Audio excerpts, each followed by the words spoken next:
So that's James's fancy breakfast for today. It's poached eggs on a salad sort of thing with the cauliflower falafel sort of things and pumpkin poutine and some toast. And I'm having basically the same thing as yesterday, only I'm gonna try a poached egg. And so I guess what'll happen is James will be eating 3 3/4 poached eggs because I think eggs are disgusting. And but honestly, I've never had a poached egg, and I've always wondered what they're like because they look like beautiful little clouds. And what are those? Poached eggs. Oh, we poached them. I poached them for today for you. Now, before I forget, I'm going to talk more about the Etruscans because I'm going to be returning this to the library today before it opens, or I will be getting late fines. Fine, eh? Yeah. Mm-hmm. So, now, the divination by reading entrails. I wanted to talk about that a little more, not to gross you out or anything, but by the mention of it. But the thing is we look back at cultures from way long ago and the different practices they had, and we think, how bizarre, what crazy sort of practices were these? Why all these weird spiritual kind of... But honestly, I think a lot of these things have practical applications, and most of the population, they don't learn, they don't want to learn, and so you can kind of pull them along if you're if you want society to move forward and you realize that most people don't. You can kind of pull them along just by putting this into a ritualistic sort of spiritual kind of practice. They'll go along with that. And so the reading of entrails, when you're looking at the liver, for example, is a key organ for filtration of toxins. So when you're inspecting it, if you're finding abnormal kind of things with the liver, then you go, this might not be good for eating. And the whole practice of sacrificing animals, really, if you think about it, was just a barbecue. So you sacrifice your animal that you're going to, and you don't eat meat very often. It's a special event, like on the full moon or something. You're having a big party, and you sacrifice this animal. And you can kind of tell if you're living with the animals, oh geez, I'm seeing some toxins in this animal's liver. That means we're drinking the same water or we're whatever, right? We got to look into this. So there's one thing about that's beneficial. You sacrifice an animal just to see, are we living in a healthy fashion, right? By inspecting the health of that animal. Another thing, you're having a barbecue. You only eat meat when you have this big barbecue, and you're barbecuing your animal, and the smoke is going into the heavens and talking to the gods or whatever.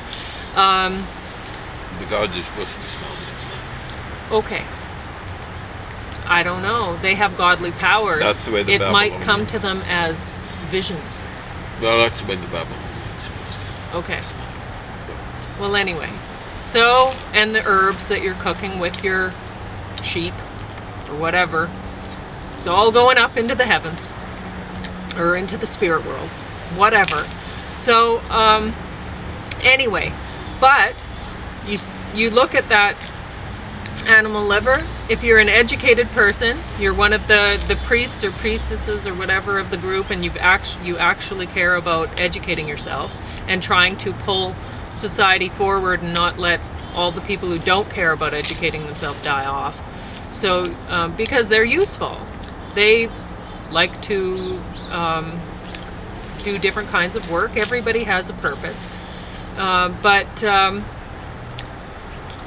but they might not be inclined to inspect the liver if you didn't do it for them. So you have this big thing, and everybody's better off for it. Now, think about today's practices. We've moved from, like here, this society, there were more educated people were in charge of inspecting the liver, and And then a lot of societies moved into reds, the king leaders who were all powerful, and then you have a king, and you have the gods that they follow is really, they're monotheistic. So it's not a sort of society where there's multiple people that could be looked at as having the knowledge to move society forward, or some people, like a whole group of people that you would look to for help.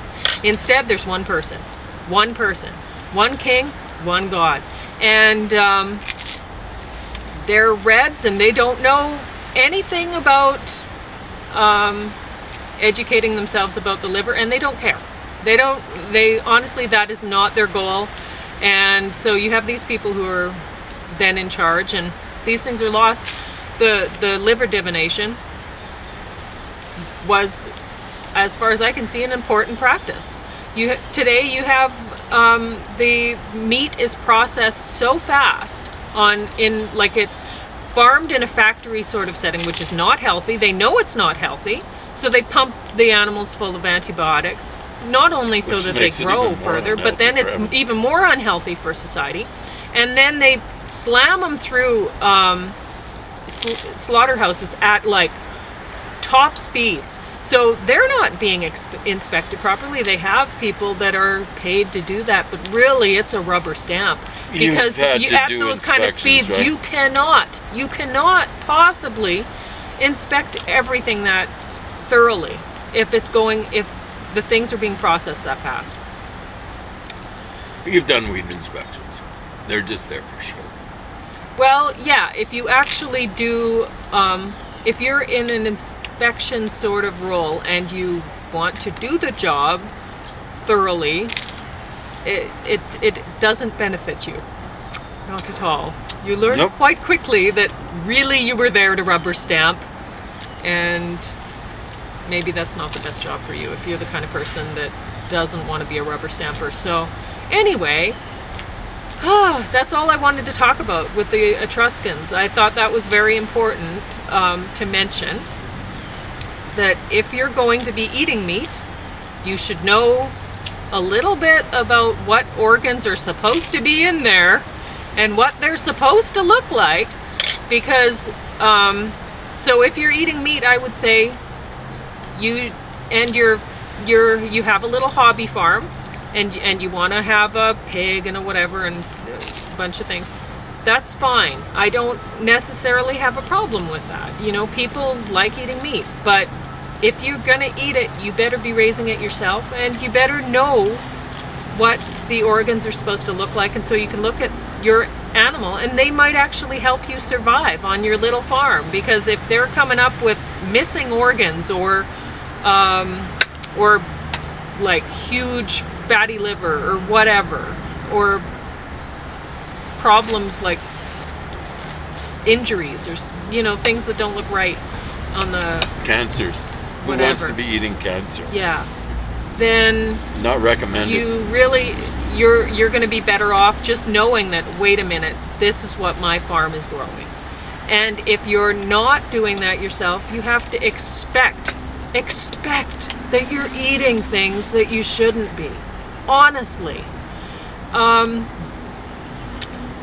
So whatever, or if you go hunting, same thing. Inspect know what the organs or whatever is know what they're supposed to look like, and if they don't look like that, problem, right?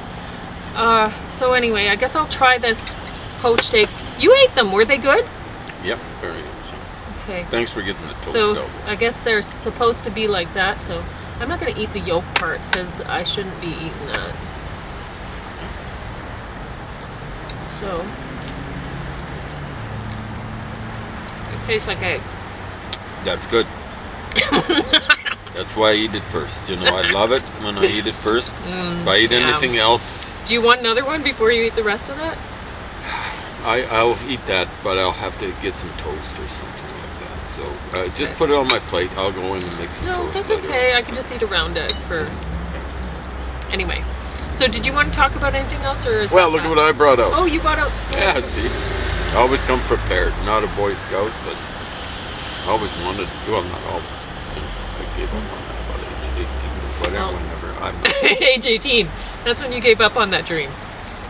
When did Boy Scouts stop? I don't know. Yeah. Well, I There's some of love them being going brownie. to the army, so some people never give up on it.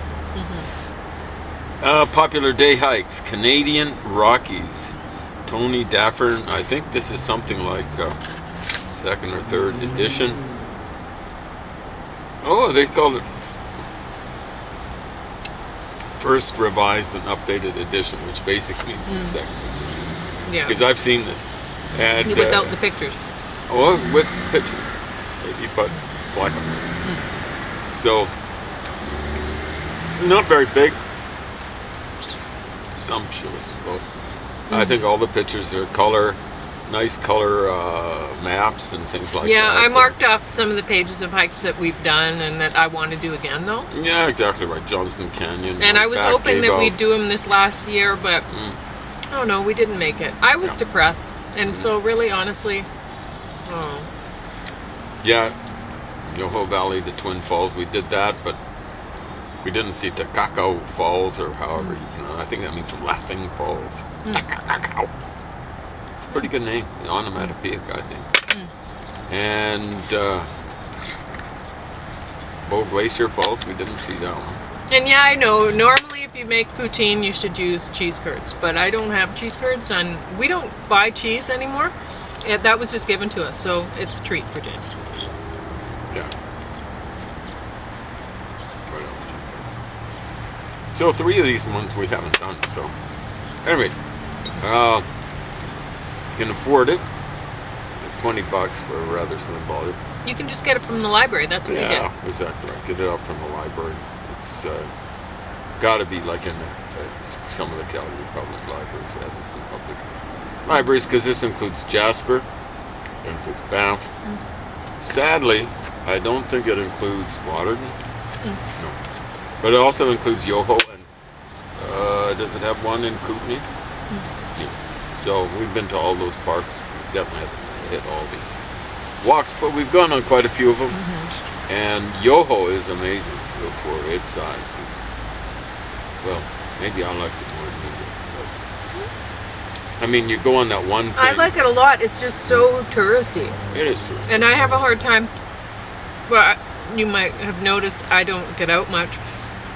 I don't like being around people for the most part. I have to pretend I'm invisible while I'm out so that I can actually function. Yeah. So on that one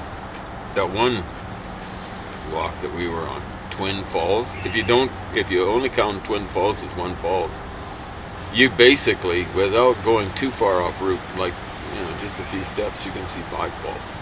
And some of them are very impressive. Like Twin Falls is very impressive. The Takako Falls, even at the distance where we saw it, was very impressive. And what was that other one? Well, we did see from a distance Point Lace Falls. And we definitely saw. Well, we saw Laughing Falls, but we went right by that one. So we saw a lot of falls there. It's a nice river there. The Yoho River. Yes, Yoho River. So very nice. And now, so I like. It's like rereading, but what I mean is, you've gone on the walk and then you. We love going over those lots, especially in the winter. It's great to get out hiking books if you're a hiker. Remind you of summer. Then you plan stuff, stuff that you want to do. Linguistic anthropology, or anthropological linguistics. A brief introduction. This came from this library here in Lethbridge. Just look up here. Chinook Arch. Yeah, Kainai. there we go. Kainai. Well, Yeah. that's very nice. Thank you, Kainai. This is a very good book. and actually a whole lot better than I thought it would be, because I thought it would just be rife with words like discourses and narratives and understandings and frames and postmodernisms and post-structuralisms and otherings and hegemonies, and there's very little of that in here. In other words, it's fairly easy to understand, and linguistics isn't that easy to understand. So anthropology is when it's written clearly, but most of sociology and anthropology, a lot of related disciplines, or as I call them, lack of disciplines, they go for the verbiage. And I'm reminded of someone who was wrote a essay for someone at school. I'm not going to mention the circumstance terribly much, but it was a sociology essay, and the person doing the writing didn't have a degree in sociology. He had a PhD. I'm not going to mention what, but we'll just say humanities. And they were boasting that what they'd done is got an A and a remark like, or A, maybe even A plus, captured the material well. Well, they did it. It was based on a chapter and was sight unseen. So they obviously didn't control it. So what happened was I ran down this person's dissertation, and it was in the humanities, and I'm going, what the? It's just verbiage. It's all that stuff. Post-colonialism, post-imperialism, neo-imperialism, all this garbage verbiage kind of stuff. And that's how they got through their dissertation. There's no thought behind these words. It's just parroting poppycock phrases. And thank heavens this isn't this way. It's important actually to look at real anthropology. I think sometimes anthropologists branch out into stuff that really doesn't make much sense. More the work. I'd love to do an anthropological study of anthropologists, but it wouldn't be appropriate, because I think anthropology should study cultures that didn't have a voice on contact, and not so much necessarily with the West or Europeans, because there are a lot of cultures that didn't have, for example, like, could you say the Russians were the West? They kind of styled themselves as Eurasian, but there are a lot of so-called Stone Age cultures in Siberia and stuff. They didn't have writing. The Ruskies, the commies, gave them writing systems and stuff like that. Meanwhile, that like if they didn't like these groups, they were shifting them around, like moving Chechens to I believe it's Soviet Central Asia and stuff like that, and that was they left them out there for decades. So they really weren't that other friendly, if we can use that term. They kind of were major league otherers, othering mothers, as I call them. And so at any rate, it's important to kind of give people like this a voice and stuff like that. And anthropologists should be working on that. When they work on, like Hell's Angels, that really should be the purview of sociology or something like that. Some group, theoretically, Hell's Angels can read. I think it's more than theoretically. I think most could read one way or another. Some of them be functional literally, but yeah. So, but sociology, I don't have much use for. The way it's worked out, it tends to be a whole bunch of hokey. And I was checking with a guy who's in anthropology, and he's very good at 2 different languages, and he's picked up lots of other languages. I said, face it, dude. Well, I didn't say dude. I just used his name. But I'll just say, dude, you have got more languages than the whole anthropology department combined. And he was saying, not quite. He's being nice to anthropologists, but that's shameful. That's a student. The thing is, if you're going to be doing anthropological work and giving voice to people that didn't have a voice on contact, and this is with imperializers of any color, like there have been Tuaregs and Bedouin, like Berbers from northern Africa were colonized by a certain group, and they didn't have a voice. And the natives of India aren't Indo-Europeans, and they aren't Hindus. And I don't know if they have much literature or stuff like that. Lots of groups, let's say in Western China, I don't think they're really native there, like the Uyghurs, Turkic kind of people. But you kind of give them a voice and stuff like that. There are people in Vietnam who are, up in the mountains of Vietnam, and they're not really Vietnamese. You never So what hear you're them. saying is anthropologists should take the time to actually learn languages. Well, of the usually cultures what that they they'll study. do is they'll pick up one language and they'll parachute in. And, they say you can learn a language in 3 months. Like fun. 3 lifetimes. Like you cannot learn a language in 3 months, 3 weeks, or whatever they say. It's ridiculous. You can learn enough for you to go someplace and have the so-called natives Order a cup of laughing coffee. at you. Yeah, ordering a coffee, do you have a coffee here? Hey, like we don't even know what coffee is. So, show some commitment. Language is one of the toughest parts of culture to pick up, but you can actually pick it up. There are texts on it and stuff like that. Then you get down to the real tough stuff to apprehend, which are things like religions and so on and so forth. But most of these bozos don't. This is why they'll go along and say everyone is a working man. Every third worlder is a working person, I should say. And they don't have a clue. Or they'll go around saying every religion is based on love. Well, that's not true. That is disrespectful to other religions. I don't know if too many religions really stress love the way Christianity does. So what is that? That's kind of like Western imperialism. Hey, like you're all basically kind of like Christians or something like, but better than, Wow, yeah. So this is a message to anthropologists out there. Get out there and do some homework. Start earning your $100,000 a year or whatever you earn.